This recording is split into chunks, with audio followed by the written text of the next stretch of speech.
Radio Kambana Live Report. Ugtanong gituman sa mga sakop sa Department of Agrarian Reform Misamis Occidental ang mandato nga nakalatid sa Executive Order No. 75 ni kanhi Pangulong Rodrigo Duterte nga ipangapod-apod sa mga potential farmer beneficiaries ang tanang government-owned land nga wala na gamita sa gobyerno.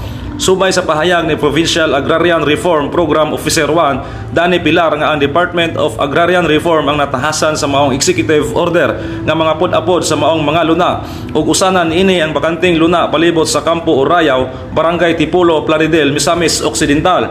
Nasayran nga dinhi sa probinsya sa Misamis Occidental adunay duha ka kampong militar nga wala magamit ang kinatibuk-ang luna hinungdan sa gihimong pagproseso sa DAR sa mga titulo aron ipanghatag ngadto sa mga posibleng benepisyaryo. Misamis Occidental dunay duha ka military reservation nga gitawag na to government-owned land. Dili tanan sa area kay kini more or less 48 or 47 hectares. So wala tanan ma-occupy sa army ang maong area. So dunay mga exist areas ani nga wa na gid gamita for purposes military, but gitikad ni siya sa mga farmer beneficiaries. So mao ni nga pinagi sa mandato atong gi-cover ni.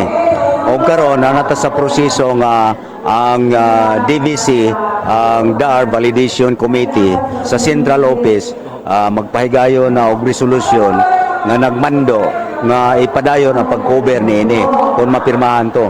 Now karon gapahigayon ta og preliminary nga pulong-pulong aron atong i-identify atong ilon kung kinsa tong mga tao nga aktual nga nagtikad sa yuta nga wala may sakop sa gibutang nato nga kampo, no, kanang gihimo nga detachment o kampa sa military nga exist, no, sa ilang gi-reserve.